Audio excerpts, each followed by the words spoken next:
আজি চতিয়াৰ নৱপুৰত পহুচোৱা ক্ৰিকেট ক্লাবৰ উদ্যোগত অনুষ্ঠিত হয় টেনিছ বল ক্ৰিকেট প্ৰতিযোগিতা।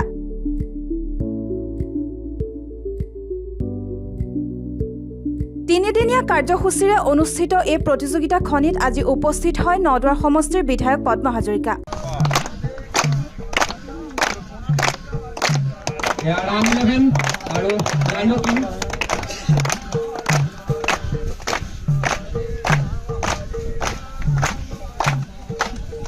বিধায়কগৰাকীৰ লগতে উপস্থিত থাকে চতিয়া পৌৰসভাৰ পৌৰপতি দীপশিখা সন্দিকৈ, উদয় শংকৰ শইকীয়া, হিতেশ বৰুৱাৰ লগতে বহুকেইজন গণ্যমান্য লোক আৰু অঞ্চলটোৰ ৰাইজ।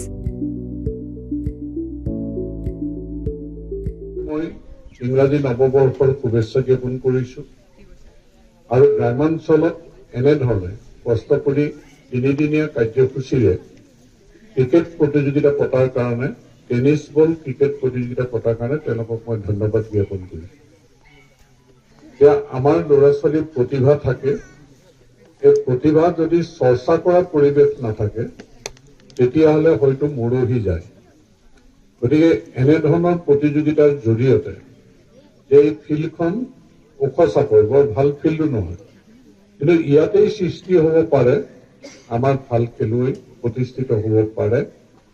কাৰণ আমি যদি চাওঁ যে লাভলীনা বুঢ়াগোহাঁই, হিমা দাস এইবিলাকতো গাঁও অঞ্চলৰ পৰাই,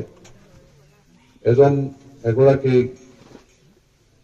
গোলাঘাটৰ পৰা, এগৰাকী মৰিগাঁৱৰ পৰা, এই গাঁও অঞ্চলৰ পৰাইতো তেওঁলোকে খেলা ধূলা কৰি পেলাই প্ৰতিযোগিতাত পুৰস্কৃত হৈ তেওঁলোকে চৰ্চা কৰা পৰিৱেশৰ মাজেৰে আজি আন্তঃৰাষ্ট্ৰীয় পৰ্যায়ত তেওঁলোকে প্ৰতিষ্ঠিত হ'বৰ কাৰণে সক্ষম হৈছে।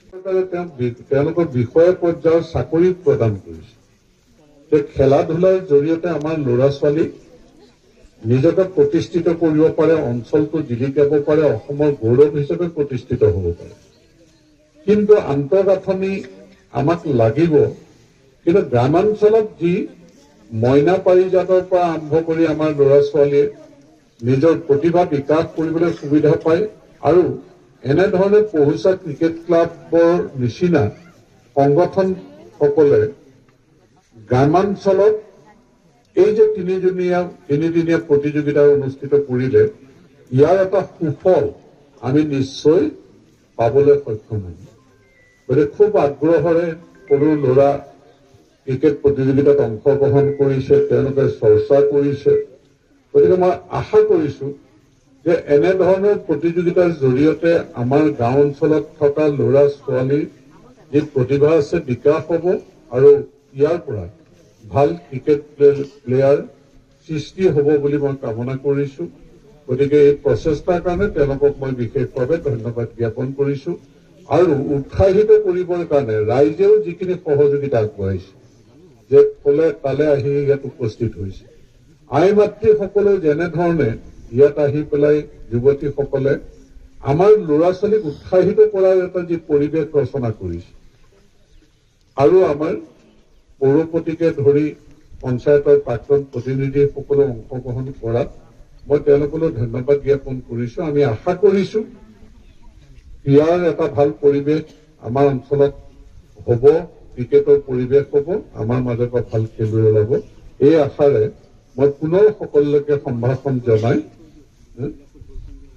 আৰু লগতে চতিয়া ক্ৰীড়া সন্থাই নতুন দায়িত্ব আমি নতুন প্ৰজন্মক দিয়া হৈছে। আচলতে আগৰ কমিটিখন তেওঁলোকে অব্যাহতি লৈ নতুন এখন সমিতি বনাই দিয়া হৈছে আমাৰ উঠি অহা চামৰ মাজৰ পৰা, আৰু তেওঁলোকে প্ৰথম পদক্ষেপ লৈছে।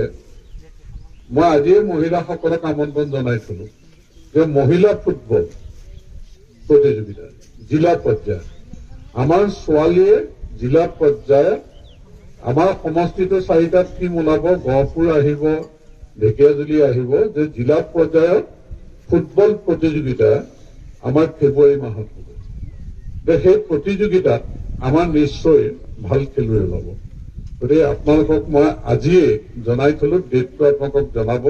আপোনালোকৰ উপস্থিতিয়ে আৰু এটা ভাল পৰিৱেশ আমাৰ ছোৱালীয়ে যাতে ভাল ফুটবল খেলুৱৈ হিচাপে প্ৰতিষ্ঠিত হ'ব পাৰে, কাৰণ এতিয়া এই খেলা ধূলাবিলাকে যথেষ্ট গুৰুত্ব পাইছে আন্তঃৰাষ্ট্ৰীয় পৰ্যায়তো গুৰুত্ব পাইছে। গতিকে আমি আশা কৰিম আমাৰ ল'ৰা ছোৱালীয়ে জিলা পৰ্যায়, ৰাজ্যিক পৰ্যায়, ৰাষ্ট্ৰীয় পৰ্যায়তো, আৰু যদি কোনোবাই পাৰে আন্তঃৰাষ্ট্ৰীয় পৰ্যায়তো প্ৰতিষ্ঠিত হওক, এই কামনাৰে মই পুনৰ সকলোকে সম্ভাষণ জনাই মোৰ একাষাৰ সামৰিলো। ধন্যবাদ।